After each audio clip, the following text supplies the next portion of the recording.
Donc on est à l'éco-hameau de la Servantine. Est-ce que tu peux nous présenter le lieu et un peu nous donner son histoire? C'est le propriétaire des terres qui avait envie de monter un projet comme ça depuis longtemps, qui a profité de la sollicitation du maire de Beauregard et Bassac qui voulait voir s'il pouvait créer un lotissement sur la commune, un truc avec une charte écologique. Il a mis en route ça avec l'aide d'un architecte de Vers et puis l'idée c'était de viabiliser des terrains, de faire quelque chose d'assez classique finalement, sauf que voilà, on peut utiliser le terme d'écolotissement éventuellement pour comprendre un peu la façon dont ça s'est construit. En gros, le projet a démarré en 2009.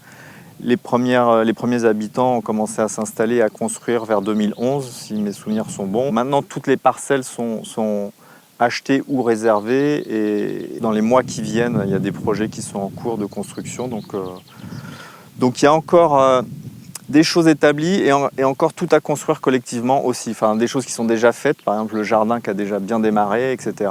Mais voilà, des projets collectifs aussi, ça reste ouvert pour le collectif. Et c'est vraiment le gros chantier, c'est le collectif, travailler ensemble et avec l'être humain au centre. Donc l'idée, c'est effectivement de partir en respectant cette charte écologique où on va utiliser des matériaux sains, on va plutôt faire bioclimatique pour être économe en énergie, etc. Et le côté collectif, oui, se traduit par la mutualisation d'un certain nombre de choses, notamment un jardin potager nourricier collectif, un poulailler collectif, des terrains qui resteront collectifs pour faire des lieux collectifs par la suite, qui devrait bientôt rentrer en chantier, ça sera un atelier collectif. Il y aura aussi une maison commune qui reste à définir collectivement, justement, quand tout le monde sera là, ce qui permettra de rassembler tout autour de ça. Et en fait, j'ai envie de dire que le projet, il est presque plus avec surtout l'être humain au centre, et l'écologie, il découle de ça directement, c'est-à-dire qu'à partir du moment où on s'intéresse à l'être humain et qu'on veut le mettre en avant, ça va de soi qu'on a envie de se positionner d'une certaine manière vis-à-vis de la nature, puisque c'est la nature qui nous nourrit. Tout le monde ici qui se retrouve dans ce projet se retrouve proche des valeurs défendues par Pierre Rabhi, qui est aussi le premier évidemment à dire que c'est l'être humain qui prime. Ça fonctionne plutôt comme ça. Est-ce que tu peux faire peut-être un mot rapide un petit peu sur ce qu'est le mouvement Colibri, une petite histoire et dire pourquoi vous êtes sensible à ce... On va essayer de faire vite après avec la pluie, mais... Alors c'est vrai que je pense que la majorité des gens, est-ce qu'ils ont tous entendu parler de Pierre Rabhi? Je ne suis pas complètement sûr, mais en tout cas les valeurs défendues par Pierre Rabhi, oui, c'est des valeurs qu'on partage, qui font partie de la charte de l'éco-hameau. Donc là-dessus, il n'y a pas de souci. Après, on est au moins, disons, 3 personnes... On n'est pas tous impliqués dans le mouvement Colibri parce que c'est une question de choix, de disponibilité, etc. Et on va peut-être se mettre à l'abri. Du coup, on peut reprendre un peu sur ce mouvement Colibri. Ouais. Donc, comme je disais tout à l'heure, la plupart des gens, en tout cas la majorité qui sont sur le hameau, sont sensibles un peu à cette démarche. Et tu me disais que peut-être pas tous, mais voilà. Oui, c'est-à-dire que tous se sentent Colibri, j'en suis sûr. Ils n'ont pas forcément la connaissance de ce qu'est le mouvement, etc. Mais on est tous autour des valeurs défendues par Colibri. Et on est tous dans ce côté, on fait les choses pas à pas. On a aussi un habitant de l'éco-hameau qui est le président de l'association de l'école alternative de Bourroux. Donc très proche aussi Colibri, sauf qu'il est justement tellement pris déjà sur l'école qu'il est un peu moins actif en termes de groupe local Colibri.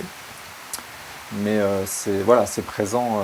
C'était évidemment tout à fait cohérent et pertinent qu'on se retrouve dans les oasis en tout lieu. Okay. Voilà. Plus largement que l'éco-hameau, du coup, tu disais qu'il y a aussi des voisins oui. de l'éco-hameau. Il y a des gens qui sont amenés peut-être à passer, à circuler, à venir voir aussi par curiosité. Quel lien il y a? Est-ce qu'il y a des choses qui se font avec eux? Est-ce qu'il y a une participation, une envie peut-être d'étendre cet éco-hameau? Je ne sais pas, comment se fait le lien avec eux? Il se fait naturellement aussi, tout simplement déjà par voisinage. On a effectivement des gens qui sont tout à fait dans le même esprit, mais qui ne sont pas sur le territoire du lotissement, mais qui sont pour moi dans l'éco-hameau en quelque sorte. En fait, c'est ça, on peut voir l'éco-hameau comme des cercles concentriques. Par exemple, je vais filer un coup de main cet été à des voisins qui ne sont pas dans le lotissement, mais qui construisent leur maison. Et eux, ils viendront me filer un coup de main parce que voilà, en fait, on travaille avec le même charpentier. Et du coup, là, il est occupé chez eux, donc moi, je vais aider. Et puis après, ils viendront aider. Il y a des producteurs de miel juste à côté, pareil. Il y a un maraîcher bio aussi, juste à côté. Donc c'est vrai qu'on a la chance d'être inséré dans un espace où il y a beaucoup de gens aussi qui sont dans la même démarche. Après, en termes de visite, on est sollicité par des gens qui veulent venir voir, partager, qui s'intéressent, qui voudraient aussi vivre dans une oasis, donc comment ça marche et tout ça. On a pris aussi quelqu'un en woofing il y a quelques temps. Et puis on a organisé des visites aussi. On est présent sur certains événements qui sont en rapport avec, avec toutes ces démarches-là, alternatives.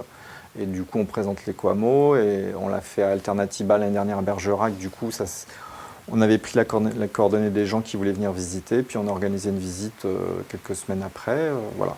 Okay. Ce qui a permis d'ailleurs à des gens de prendre un terrain par la suite. Ouais. Okay. Peut-être une dernière question. Est-ce que cet Ecoamo, c'est redonner du sens ou en tout cas trouver un moyen de revivre ensemble ou d'améliorer le vivre ensemble? Ah oui, complètement. Il y a la conscience et le choix d'aller dans ce genre d'endroit pour améliorer le collectif, le vivre ensemble. À la fois de le vivre en tant qu'expérience et d'avancer là-dedans. Et en même temps, d'où le H dans Ecoamo, c'est partager cette expérience, en faire un exemple au sens très humble du terme. Il ne s'agit pas de dire voilà, on est super, regardez. Non, on veut partager ce qu'on vit et ce chemin-là avec d'autres. Ouais. Voilà.